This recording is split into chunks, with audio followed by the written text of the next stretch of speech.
नमस्कार मैत्रिणींनो, येत्या 2 दिवसावरती दत्त जयंती आलेली आहे. त्यासाठी आज आपण प्रसादामध्ये मूग डाळीचा हलवा बनवतोय किंवा मूग डाळीचा शिराही याला बोललं जातं. तर चला लगेच आपण इथं रेसिपीला सुरुवात करतोय. तर त्यासाठी काय काय साहित्य घेतलेलं आहे ते सर्व मी इथं तयारी करून घेतलेली आहे. हे तुम्हाला मी आता व्यवस्थित समजावून सांगते. तर मूग डाळीचा हलवा बनवतोय आपण. त्यासाठी इथं पिवळी मूग डाळ जी असते ती 1 वाटी घेतलेली आहे मी. अंदाजे पाव किलोच्या प्रमाणामध्ये हे असेल. तर ही डाळ आपल्याला स्वच्छ धुवून 1-2 तास तरी भिजवून घ्यायची आहे आणि भिजवल्याच्या नंतरही ही आपल्याला स्वच्छ अशी धुवून घ्यायची आहे.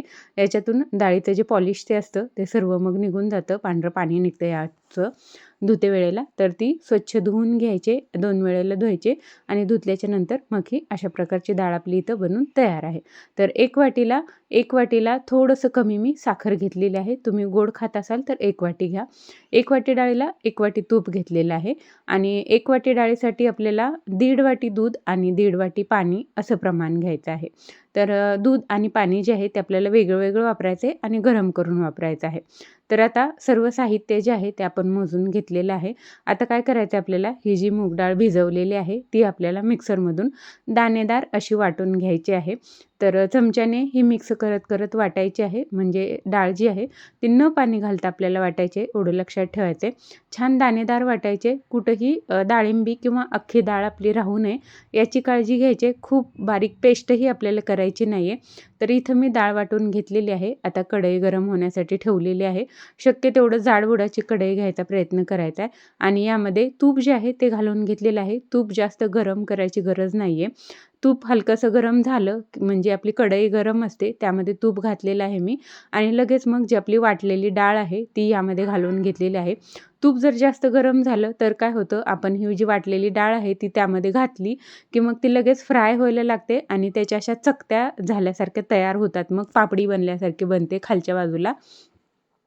मग ती आपल्याला फोडायला खूप हार्ड जाते. त्यासाठी हलकंसं तूप गरम म्हणजे फक्त कढईमध्ये ते घालून घ्यायचं आहे. मग ते गरम होतं आणि गरम तुपामध्ये मग लगेच जे आपलं वाटलेलं डाळीचं मिश्रण आहे ते घालून घ्यायचं आहे आणि गॅस थोडासा वाढवायचा आहे नंतर मग आणि त्यामध्ये हे जे वाटलेलं डाळीचं मिश्रण आहे ते या पद्धतीने मिक्स करत जायचं आहे. सुरुवातीला 1 ते 2 मिनिट हे हलवायला जड जातं. त्यानंतर हे थोडंसं गरम झालं की मग हे हलवण्यासाठी व्यवस्थित येतं आपल्याला. पण हे चिटकू द्यायचं नाही, एवढं लक्षात ठेवायचं आहे. कारण हे एकदा चिटकलं की नंतर मग करपायला सुरुवात होते. सुरुवातीचे 2 मिनिट मी बोलली तसं हार्ड जातं थोडंसं. तर हे असं कढईचं सोडवून घ्यायचं आहे चिटकलेलं आणि मिक्स करत राहायचे. हलकंसं तूप आणि हे मिश्रण दोन्हीही गरम झालं की त्यानंतर हे अजिबात चिटकत नाही आहे. फक्त सुरुवातीला हे अशा प्रकारे मिक्स करत राहायचे. तर पाहू शकता इथं आता सर्व मिश्रण जे आहे ते गरम झालेलं आहे. या मिश्रणाने तूप जे आहे ते पूर्ण शोषून घेतलेलं आहे. मग ते आता तळत राहतं म्हणजे भाजत राहतं. तोपर्यंत आपण इकडे दूध आणि पाणी जे आहे ते गरम करायला ठेवूयात. तर सर्व आपली डाळ जी आहे ती फ्राय व्हायला आपल्याला एक 10 ते 15 मिनिट लागतात. 10-15 मिनिटात पाहू शकता डाळीचा पूर्ण कलर जो आहे तो बदललेला आहे आणि आपली डाळ जी आहे ती छान अशी फ्राय झालेली आहे. जी वाटलेली डाळ होती आपली ती पूर्ण कलर याचा चेंज झाला पाहिजे अशी ही आपल्याला भाजून घ्यायची आणि ती थोडी गरम झाली, तूप थोडं गरम झालं की मग ती लगेच कढईची पाहू शकता एकदम सुटायला लागते आणि हलवायलाही ती हलकी होते. तूप खूप गरम झालेलं असतं, त्यामुळे यावेळेला लक्ष ठेवायचं आहे. गॅस जो आहे तो पूर्ण कमी करायचा आहे. नाहीतर आपलं हे मिश्रण जे आहे ते करपू शकतं. डाळ चांगली फ्राय झाली की नंतर जे आपलं 1.5 वाटी पाणी आपण गरम केलेलं होतं त्याच्यातलं अर्धं पाणी जे आहे ते इथं घालून घ्यायचं आहे. लक्ष ठेवायचं आहे सुरुवातीला आपल्याला यामध्ये पाणीच घालायचं आहे, दूध घालायचं नाही. पाणी घातल्याच्या नंतर हलकंसं हे मिक्स करत राहायचं आहे. गॅस जो आहे तो स्लो फ्लेमवरती आहे. तर पाणी जे आहे ते संपूर्ण या डाळीमध्ये आपलं मिक्स झालं की नंतर मग जे आपण दूध 1.5 वाटी घेतलं होतं ते गरम केलेलं आहे. त्याच्यातलं अर्धं दूध इथे घालून घ्यायचं आहे. आपण अर्धं दूध आणि अर्धं पाणी घातलेलं आहे. ते हलकंसं 1 मिनिटभर या डाळीच्या मिश्रणामध्ये आपल्याला संपूर्ण मिक्स करून घ्यायचं आहे आणि आटवून घ्यायचं आहे. ते एकदमच संपूर्ण घालायचं नाही आहे. एकदमच जर पूर्ण घातलं तर ते पिठलं झाल्यासारखं होतं. मग ते कढाईला चिटकायला लागतं आणि आपल्याला हलवायला ते खूप जड जातं. त्यासाठी अर्धं-अर्धं अगोदर घालायचं आहे. तेवढं या मिश्रणामध्ये आटवून घ्यायचं आहे आणि मग नंतर राहिलेलं अर्धं पाणी आणि अर्धं दूध आपल्याला घालायचं आहे. म्हणजे आपलं काम जे आहे ते सोपं होतं. तर पाहू शकता आता मिश्रण आपलं चांगलं कोरडं झालेलं आहे. आता यामध्ये जे राहिलेलं पाणी आणि दूध आहे ते आपल्याला घालून घ्यायचं आहे. पाहू शकता एकसारखं असं हे मिश्रण झालेलं आहे. अशा पद्धतीचंच व्हायला राहायला पाहिजे. यामध्ये गुठळ्या झाल्या नाही पाहिजेत. एकदा गुठळ्या झाल्या तर त्या परत आपल्याला सोडवता येत नाहीत मग. म्हणून सुरुवातीला अर्धं-अर्धं मिश्रण घालून हे चांगलं परतवून घ्यायचं आणि नंतर मग जे राहिलेलं आपलं पाणी आणि दूध आहे ते नंतर घालून घ्यायचे. तर इथं आता मी पाणी घातलेलं आहे. पाहू शकता जे संपूर्ण राहिलेलं आपलं पाणी होतं ते पूर्ण घालून घेतले. एक वेळेला मिक्स केले. तर पाहू शकता यामध्ये पाणी जे आहे ते जसं जसं मुरत जाईल तसं तसा याचा आकार जो आहे तो वाढत जातो. म्हणजे जो आपला मूग डाळीचा रवा बनलेला असतो तो इथं फुलत जातो. तर पाहू शकता पाणी घातलं की हे आणखीन चिटकायला लागतं. तर त्यासाठी अर्धं-अर्धं घालायचं आहे म्हणजे आपल्याला हे हलवायला सोपं जातं आणि आपलं काम जे आहे ते हलकं होतं. तर अर्धं दूध आणि अर्धं पाणी आपलं जेवढं प्रमाण होतं तेवढं इथं घालून झालेलं आहे. तुम्ही जर सुरुवातीलाच बनवताय तर हे वाटीने मोजूनच घ्या. तुम्हाला जर अंदाज असेल तर अंदाजे मग तुम्ही वापरू शकता यामध्ये. तर इथं दूध जे आहे तेही मी घालून घेतलेलं आहे. दूध घालून झाल्याच्या नंतर चांगलं एकत्रित हे मिक्स करायचं आहे आणि नंतर मग याला झाकण ठेवायचं आहे आणि 2 मिनिट हे चांगलं आपल्याला मिश्रण जे आहे ते शिजवून घ्यायचं आहे. 2 मिनिटासाठी झाकण ठेवायचं आहे. तेवढ्या वेळामध्ये जो आपला मूग डाळीचा रवा बनवलेला आहे तो छान असा फुलून येतो. संपूर्ण जे मिश्रण आहे ते चांगलं शिजतं. कुठेही आता हे कच्चं राहत नाही.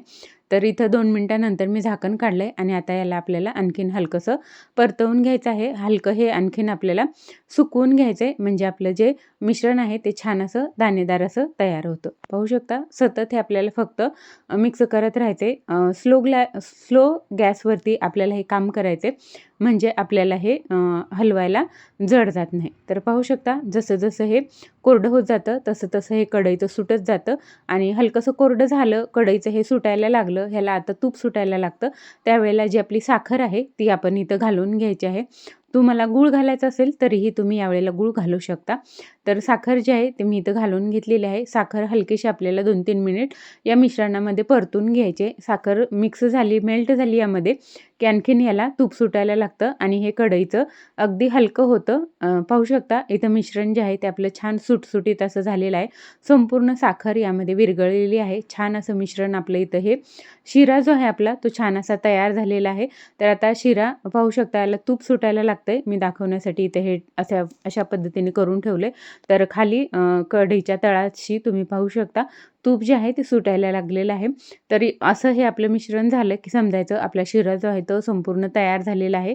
हा थंड व्हायला ठेवायचा आहे. जसा जसा थंड होत जाईल तसा तसा आणखीन हा कोरडा किंवा सुटसुटीत होतो. त्यासाठी खूप जास्त कोरडा सुरुवातीला भाजायचा नाही किंवा चिकटही ठेवायचा नाही म्हणजे तो मोकळा सळसळीत होतो. तर इथं शिरा आपला बनवून तयार आहे. यामध्ये आपण काजू, बदाम, ड्रायफ्रुट्स असं काहीही घातलेलं नव्हतं. कारण ते सुरुवातीला तुपामध्ये घालायचं नाही. याला आपल्याला खूप सारं परतवायचं असतं. तोपर्यंत जे आपले काजू, बदाम आहेत ते करपून जातात. त्यासाठी सुरुवातीला घालायचे नाहीत. कधीही शिरा बनवून तयार ठेवायचा आणि नंतर मग ते तळून घालायचे त्यामध्ये. तर इथं दुसऱ्या भांड्यामध्ये मी तूप घेतलेलं आहे. आपल्या आवडीनुसार तूप आपण इथं कमी जास्त घेऊ शकतो. या तुपाशी प्रमाणाचा काही संबंध नाही आहे आणि आपल्या आवडीचे काजू बदाम जे असतील ते तुम्ही यामध्ये वापरू शकतात. तर इथं मी काजू आणि पिस्ता घातलेले आहेत.